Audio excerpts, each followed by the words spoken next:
dans cette vidéo, je vais vous expliquer pourquoi cette fameuse scène de la vente du stylo est vraiment tout sauf de la vente. Cette scène, vous la connaissez sûrement.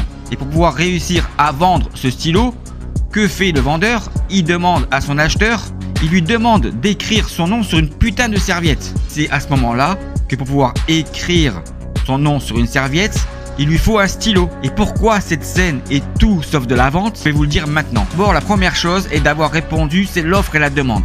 L'offre et la demande, ce n'est pas la vente. L'offre et la demande, c'est votre marché. La deuxième erreur de cette scène est d'affirmer qu'il faut créer le besoin. En demandant d'écrire sur une putain de feuille son nom, il révèle un besoin. Il ne crée pas un besoin. Et la différence entre la révélation et la création d'un besoin, cela va avoir pour finalité de générer du harcèlement commercial. Parce que dans la scène, vous voyez bien que le besoin, c'est-à-dire que pour pouvoir écrire son nom sur une putain de feuille de papier, il faut bien un stylo. Et le stylo est la réponse à une attente fonctionnelle pour pouvoir justement écrire sur cette putain de feuille. Mais pourquoi cette scène-là est tout sauf de la vente? Tout simplement parce que dans cette scène, à aucun moment, il y a eu l'échange d'un produit contre de l'argent. Voilà pourquoi cette fameuse scène est tout sauf de la vente. Mais si maintenant vous souhaitez savoir comment fonctionnent les 4 éléments les plus importants pour un acheteur dans les 3 phases d'un cycle de vente pour pouvoir concrétiser une opportunité commerciale en la gagnant à travers l'échange d'un produit contre de l'argent, dans la deuxième heure de ma formation Mieux Vendre, je vous explique en détail comment fonctionnent les 4 éléments dans l'ensemble des 3 phases d'un cycle de vente. Alors pour terminer cette vidéo, maintenant que vous savez pourquoi cette fameuse scène est tout sauf de la vente, excusez-moi d'avance d'être grossier avec vous maintenant, mais la prochaine fois que vous allez perdre un deal en imaginant que cette scène est de la vente, alors je vous souhaite d'avoir bien mal au cul la prochaine fois que vous allez perdre un deal en ayant imaginé que cette scène est une scène qui va vous permettre de gagner vos deals. En attendant, je vous souhaite à tous et à toutes une excellente journée, d'excellentes ventes et surtout, n'oubliez pas de prendre soin de vous et soin des autres. Alors, elle arrive quand ta commande? Cette question est encore une fois la preuve que les techniques de vente ne sont pas faites pour vous aider à gagner vos deals, mais elles sont faites pour éviter de pouvoir les perdre. Autrement, cette question n'aurait pas de raison d'être. Et les managers et les directeurs commerciaux ne poseraient pas cette question à leurs vendeurs. Et si cette question existe, c'est aussi la preuve que les managers, que les directeurs commerciaux, comme les vendeurs, ne connaissent pas comment fonctionnent les 4 éléments les plus importants pour un acheteur dans l'ensemble des 3 phases d'un cycle de vente pour pouvoir contrôler s'ils peuvent faire confiance à leurs prospects pour acheter leurs produits ou leurs services. Maintenant, je vais vous donner les raisons de cette question et comment faire pour qu'elle ne puisse plus être posée par les directeurs ou les managers commerciaux à leurs vendeurs. Mais la première chose à bien comprendre lorsque vous comprendrez comment fonctionne le mécanisme logique, naturel et humain de la confiance dans la vente est de bien comprendre que ce qui est le plus important pour un vendeur n'est pas de connaître la date du closing. Et le problème des techniques de vente est justement de se focaliser sur cette date du closing. Et la question que posent généralement les vendeurs dans leur phase de découverte pour justement connaître la date du closing est de connaître tout simplement le démarrage possible du projet. Pour justement, à partir de cette date possible de démarrage du projet, de savoir à quelle date ils vont pouvoir recevoir leur commande. Encore une fois, si vous comprenez comment fonctionnent les 4 éléments les plus importants pour un acheteur dans l'ensemble des 3 phases d'un cycle de vente et notamment dans la phase de découverte, vous comprendrez qu'en réalité, la phase du début d'un projet n'est que l'identification et la qualification des attentes fonctionnelles et techniques. Il est là justement le problème et la raison de cette question. Mais pour connaître la date du closing, ce n'est pas la date du début du projet que vous devez connaître, mais c'est justement la date de la fin du projet, ou plutôt le début opérationnel du projet pour votre client. En posant tout simplement une seule question à votre prospect et de lui demander: Monsieur le prospect, à quelle date souhaiteriez-vous démarrer d'une manière opérationnelle votre projet? À quelle date, monsieur le prospect, doit être opérationnel votre projet? Et si vous vendez une piscine par exemple, à quelle date, monsieur le prospect, aimeriez-vous profiter de votre piscine? Et c'est justement à partir de cette date et en comprenant encore une fois comment fonctionnent les 4 paramètres les plus importants pour un acheteur dans les 3 phases d'un cycle de vente que vous allez pouvoir contrôler à travers toutes les questions que vous allez pouvoir lui poser par rapport justement à ces 4 éléments, toute la cohérence et toutes les réponses sur les 4 éléments, connaître la période ou la date de votre closing. En comprenant justement à travers les réponses de votre interlocuteur le pourquoi de cette date du lancement opérationnel du projet. La date du début opérationnel du projet correspond à l'identification et à la qualification du besoin. La date du début du projet correspond à l'identification et à la qualification des attentes fonctionnelles et techniques. Pour savoir comment faire pour justement ne plus poser cette question à vos vendeurs, et vous les vendeurs, pour que vos managers ne puissent plus vous poser cette question, en étant sûr et certain que vous puissiez gagner vos deals à travers la date que vous avez annoncée pour clôturer votre opportunité commerciale de vente. Et dans 2 heures, car dans ma formation commerciale Mieux Vendre, je vous explique dans le détail à partir de la 2e heure et en ayant fait votre test de 10 minutes pour comprendre la vente, je vous explique comment fonctionnent les 4 éléments les plus importants pour un acheteur dans le détail des 3 phases d'un cycle de vente. Et surtout, je vous explique ce qu'il se passe lorsque les 4 éléments ne sont pas traités correctement dans l'ensemble des 3 phases d'un cycle de vente et sur la totalité de votre cycle de vente pour pouvoir gagner une opportunité commerciale. En contrôlant justement quelle confiance vous pouvez accorder à votre prospect pour qu'il puisse acheter votre produit ou votre service. Et je m'engage également à vous rembourser l'intégralité de votre investissement financier si vous arrivez à me prouver que tout ce que je viens de vous dire et de vous expliquer dans cette vidéo est faux, et si vous arrivez à me prouver que le mécanisme logique, naturel et humain des 4 éléments les plus importants pour un acheteur ne fonctionne pas après avoir acheté ma formation commerciale Mieux Vendre. Le lien de cette formation est sous cette vidéo. À tout de suite.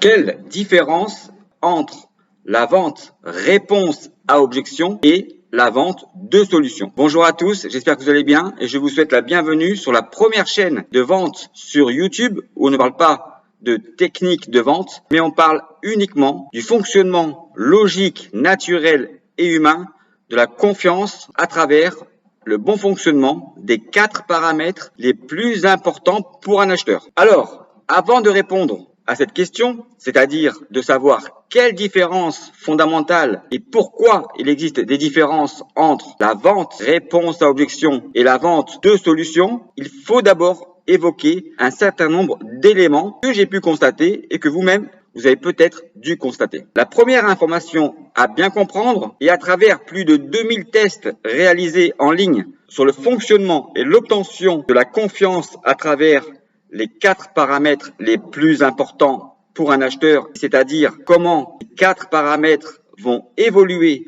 en termes d'importance et d'intensité dans chacune des 3 phases d'un cycle de vente, je me suis aperçu que 93% des personnes ne connaissez pas ou ne comprenez pas comment pouvait fonctionner le mécanisme naturel et humain de la confiance à travers ces 4 paramètres, c'est-à-dire la compréhension du besoin, de la solution, du budget et du risque que prend un client pour pouvoir justement vous faire confiance. Et même le meilleur conférencier de motivation, Michael Aguilar, lorsqu'il est venu assister à une de mes conférences que j'ai réalisées à Paris au DCF, s'est trompé dans son analyse ou sa compréhension du bon fonctionnement des 4 paramètres les plus importants pour un acheteur pour pouvoir obtenir sa confiance et donc réussir à vendre. Et je me suis aussi aperçu, quel que soit votre niveau d'expertise, votre niveau d'études, cela ne change absolument rien au fait que les gens puissent réussir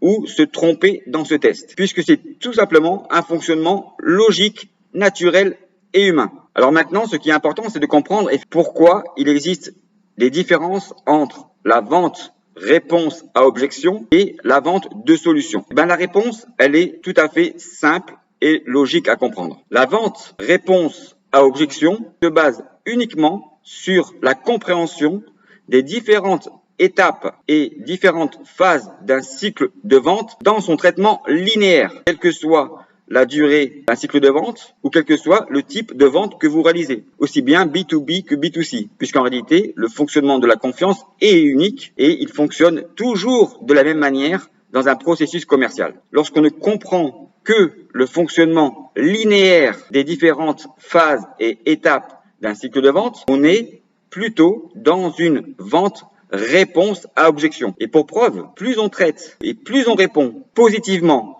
aux différentes objections dans un cycle de vente, on augmente tout simplement que le pourcentage de chances de pouvoir gagner un deal. C'est bien la preuve que la plus grande majorité des commerciaux pratiquent la vente réponse à objection puisqu'ils ont une vision linéaire dans l'ensemble de leur démarche commerciale. Il est très important de comprendre que la vente réponse à objection est simplement liée au fait de traiter un cycle de vente d'une manière linéaire sans prendre en compte l'évolution des 4 paramètres les plus importants pour un acheteur dans l'ensemble des différentes phases et étapes d'un cycle de vente. A contrario, la vente de solutions est une prise en compte de la variation des 4 paramètres les plus importants pour un acheteur pour pouvoir les traiter correctement dans les 3 phases d'un cycle de vente et à différents degrés d'intensité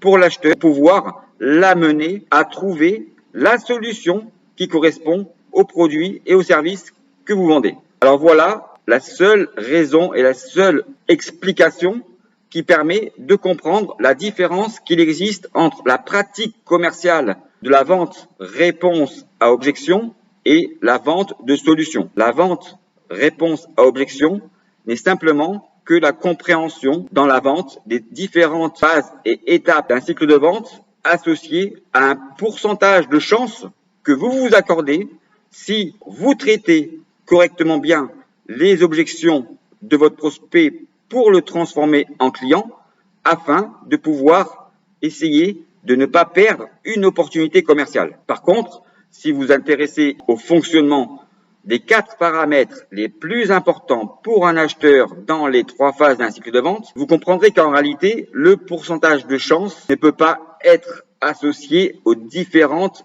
phases ou étapes d'un cycle de vente. Et on peut même penser et croire le pourcentage de chance n'existe pas si vous comprenez ce bon fonctionnement, mais qu'à la place, vous allez pouvoir traiter des étapes d'avancement dans le succès et donc dans le niveau de confiance qui est en train de vous accorder votre prospect pour pouvoir acheter vos produits et vos services. Alors maintenant, si comme le meilleur conférencier, vous inversez dans votre compréhension logique, naturelle et humaine l'élément du prix et du risque dans les 3 phases d'un cycle de vente, je vous conseille, et pour comprendre les conséquences de cette erreur, allez voir la vidéo que j'ai réalisée pour savoir à quoi bon peut vous servir de bien comprendre le fonctionnement du cycle d'achat client. En tous les cas, je vous souhaite maintenant à tous et à toutes une excellente journée. Surtout, n'oubliez pas de prendre soin de vous et des autres. Et si vous souhaitez également passer un bon moment à travers une très bonne lecture, je vous conseille mon livre Vendeur de tapis, que le meilleur conférencier de motivation commerciale, Michael Aguilar, a également lu. À très bientôt. Au revoir. Les meilleurs vendeurs savent vendre tout et n'importe quoi. Et oui, les meilleurs vendeurs savent vraiment vendre tout et n'importe quoi. Ça, vous le savez. Vous comprenez bien quand je vous dis ça, que effectivement, les meilleurs vendeurs savent vendre tout et n'importe quoi. Mais si maintenant je vous disais qu'en réalité, croire et penser cela fait de vous le pire des vendeurs, est-ce que vous seriez prêt à me croire? La réponse est non. Vous n'êtes pas prêt à accepter que je puisse vous dire que les meilleurs vendeurs ne sont pas ceux qui savent vendre tout et n'importe quoi. Ce que vous attendez de moi, c'est que je vous dise quoi? Allez, vas-y, vends, allez, vends, on s'en fiche, vends, fais du chiffre, on s'en fiche de la marge, vends, il faut vendre. C'est ça que vous attendez en réalité. Vous n'attendez pas que je vous dise qu'en réalité, que les meilleurs vendeurs savent surtout qu'il ne faut pas vendre tout et n'importe quoi, mais surtout à n'importe qui et n'importe comment. C'est ça la réalité. Et penser que les meilleurs vendeurs savent vendre tout et n'importe quoi, c'est une idée reçue et une idiotie la plus complète. Ne croyez surtout pas les personnes qui vont vous dire que les meilleurs vendeurs savent vendre tout et n'importe quoi. Les meilleurs vendeurs savent surtout qu'il ne faut pas vendre tout et n'importe quoi à n'importe qui et n'importe comment. Parce que si vous vendez tout et n'importe quoi à n'importe qui et n'importe comment, vous allez générer de la frustration et de l'insatisfaction chez vos clients. Et malheureusement, vos clients ne pourront jamais devenir vos ambassadeurs, ne pourront jamais recommander vos services et vos produits à vos futurs clients. C'est ça qui va se passer. Donc, encore une fois, je vous laisse analyser ce que je viens de dire en fonction de vos croyances, en fonction de l'expérience. Mais pour ceux qui veulent vraiment savoir et comprendre ce que j'ai dit en disant cela, vous avez une preuve. La preuve, elle est dans mon livre. Et vous pourrez effectivement découvrir, et preuve à l'appui, que avoir gagné des salaires mensuels à 6 chiffres, aussi bien en francs ou en euros, c'est justement dans ce livre. Donc maintenant, je vous laisse tranquillement réfléchir à cela. Je vous souhaite à tous et à toutes une excellente journée et je vous dis à bientôt. Au revoir.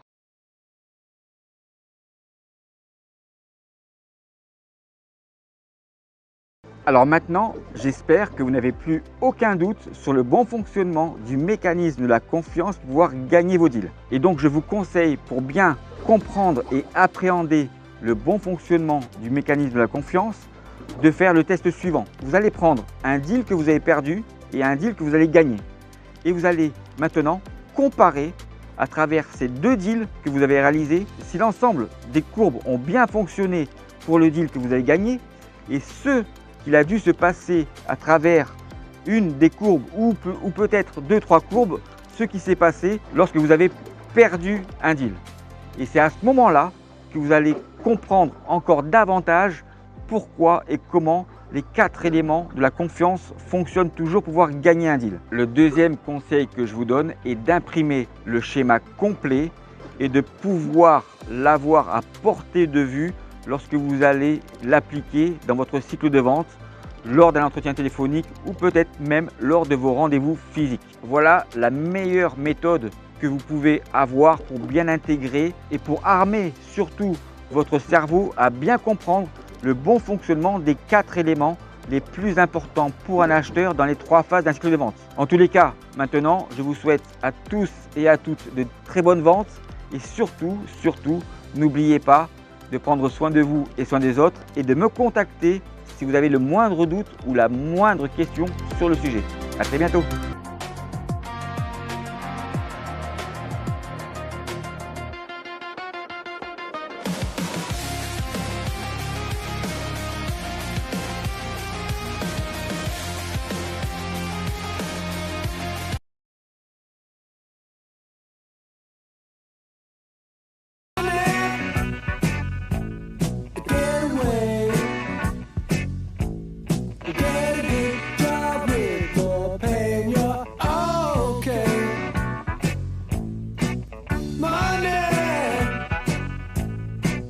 bucks of gas. Grab that cash with both hands and make a stash.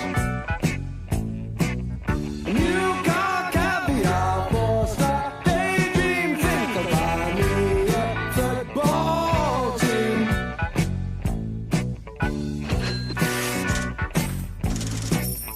Money, get back.